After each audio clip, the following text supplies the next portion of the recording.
መንፈስ ቅዱስ አሐዱ አምላክ አሜን። መልካም ወንድማችን መጀመሪያ ጥያቄያችን ለመመለስ ፈቃደኛ ሆነ ወደዚህ ስለመጣ እግዚአብሔር ያክብርልን።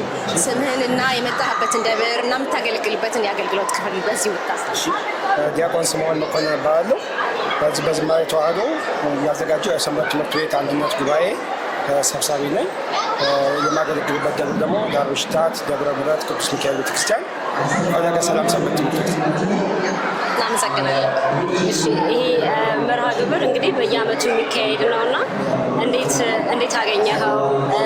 መጀመሪያ ቅድመ ዝግጅት ምን ይመስላል? ያው ዝግጅቱ እንግዲህ እንዳላችሁት ዘንድሮ ለሁለተኛ ጊዜ መዘጋጀቱ ነው።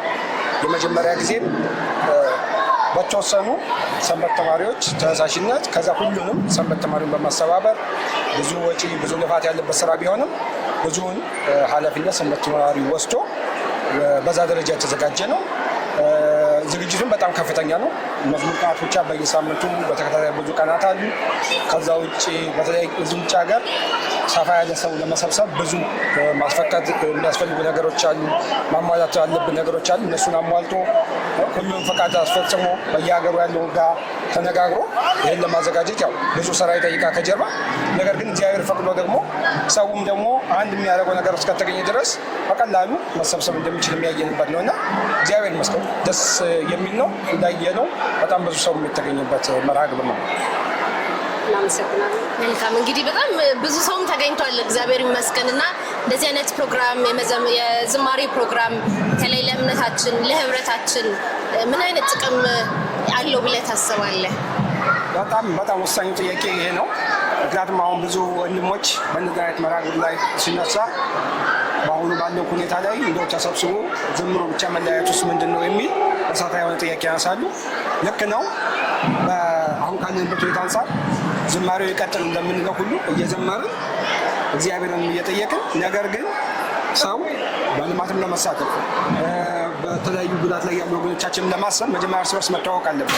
እንደዛ አይነት መርሃ ግብር ባይኖረውን እኔና እናንተ አብረን ቁጭ ብለን የምናወራበት ጊዜ አይኖርም ማለት ግን በዛ አይነት መልኩም እኛም አሁን ሰፋ ያደረግነው ለምንድን ነው? አይታችሁት ከሆነ 10 ሰዓት ሰው እንዲገኝ ነው። መርሃ ግብሩ ግን የሚጀምረው 13 ሰዓት። ይህን 3 ሰዓት ሰው ሻይ ቡና እያለ ቁጭ ብሎ ስለ ቤተክርስቲያን፣ ስለ ሀገራችን፣ ስለ ቤተክርስቲያናችን፣ ስለ ወደፊቱ ስለ ቤተክርስቲያን ዕጣ ፈንታ የሚወያይበት የሚተዋወቁበት ነገር ለመፍጠር ነው። እንዲህ እያሆነ ሲመጣ ደግሞ አሁን ያየነው 3-4 ሰዎች ከሚቸገሩ እዚህ ውስጥ ያለው ሰው እኮ በቀላል አብሮ የሚያጨበጭበው ራሱ ጭብጨባው ይሰማል። አብሮ አንዳንድ ሮ እንኳን ቢያዋጣ አንድ ቤተክርስቲያን የፈረሰ የገጠር ቤተክርስቲያን ማሰራት ይችላል ማለት እና አንድነታችን ህብረታችን ላይ ነው።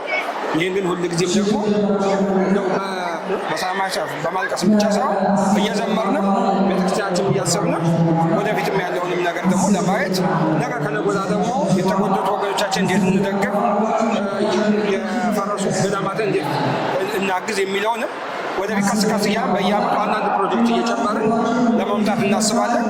ዘንድሮ በሀገረ ስብከታችን ስር የሚቋቋመውን ገዳም ለመደገፍ ለዛ እንዲሆን አስበናል። ጎን ለጎን ያሉ ስራዎች ማለት ነው።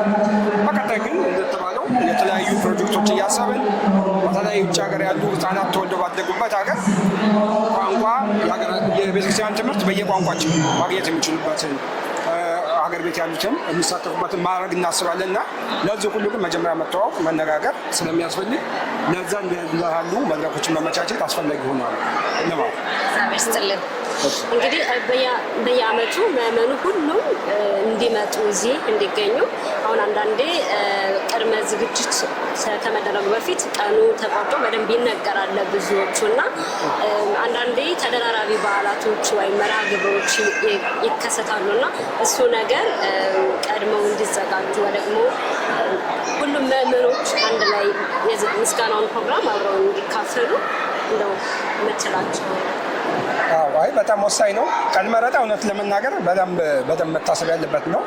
ከዛም አንጻር ሁል ጊዜ አሁን ቀን ከመረጡ በኋላ አንድ ወደፊት ስንስበው አንድ በዓል ጋር ይገናኝም ብላል፣ አንድ ወደ ኋላ ስናደርገው አንድ የበዓል ጋር እና አንዳንድ ጊዜ አንድ ሳምንት ስናዞረው 5 በዓል ጋር የሚገናኝብን ከሆነ አንድ ግን ስንመልሰው ድንገት አንድ በዓል ጋር ብቻ የሚገናኝብን ከሆነ ይህም ማለት በዕለቱ ቀኑ ሳይሆን እንደው ሰዓቱን አስተካክለን ቢሆን እንደሱ አይነት ምርጫዎችን እንመርጣለን።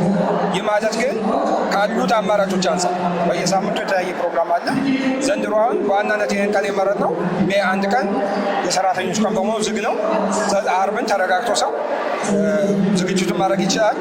እንደው ቅዳሜና እሑድ ያደረገ የፈለገው አንዳንድ ነገር ካለ ተረጋግቶ ቤት አርብን አድርጎ ቅዳሜ ለአገልግሎት ብቻ ማዋል ይችላል እና እንደዚህ በማድረግ ነው። ወደፊትም ቢሆን ግን አንዳንድ ሀሳቦችን ቀድመን ነው የምናሳውቀው እኛ። እንደው ከዓመታዊ ክብረ በዓላት ከታወቁ ክብረ በዓላት ውጭ የሆኑ ነገሮችን ሌሎች ቦታዎችም ይህን ቀን በማየት ወደፊት ወደኋላ በማድረግ እንዲያግዙን ቢሆን ጥሩ ነው ማለት ነው። ወይም ሀሳብም ካለ ቀድመን ከሰንበት ተማሪዎችም ጋር ስለምንናበብ በየደብራቸው ያሉ ፕሮግራሞችን ሰንበት ተማሪዎችም በዚህ ዕለት በዚህ ቀን እንደዚህ አይነት መርሃ ግብር አለ የሚለውን ቀድሞ ቢያሳውቁን እቅድ ውስጥ ማስገባት ይቻላል ማለት ነው። ግን እንዳልኩት ያው አንዱ ቢናገርም አንድ ቀን ላይ 5 በዓል የሚደራረብ ከሆነ ሌላው ጋር አንድ ከሆነ ግን አንዱን መምረጣችን አይቀርምና እንደዚህ ያለ ሁኔታ ነው። በጣም እናመሰግናለን። እንግዲህ እግዚአብሔር ያክብርልን፣ አገልግሎታችንንም ድካማችንንም እግዚአብሔር ይቀበልላችሁ። አሜን። ምናልባት የምትለው ነገር ካለ? ምናልባት የመጨረሻው እንደተባለ እንደዚህ አይነት መርሃ ግብር ዋና አስፈላጊነቱ በተለይ እዛ ሀገር ተወልዶ ላደጉ ለህፃናት በተለይ ከሀገር ቤት ከአገልግሎት ቆይታ የመጣን ሰዎች በጥምቀት በመስቀል በተለያዩ አሁን የጊዮርጊስ ክብረ በዓል አሁን በከፍተኛ መልኩ አሁን ከትናንት ወዲያ ተከበረው በሰፊ መልኩ የሚከበር ነው እና እዛ ሀገር ተወልዶ ያደጉ ህፃናት ግን በተለይ አይነት ከተማ ያሉት በብዛት 10፣ 20፣ 30 ክርስቲያኖች ብቻ ተሰብስበው ሲያገለግሉ እንጂ ቤተክርስቲያን ህብረት በዚህ ደረጃ ተሰብስቦ መገለጡ ሲያዩ እጅግ በጣም ደስ የሚል ነገር ነው። አመቱን ጓጉቶ ነው የሚጠብቁት።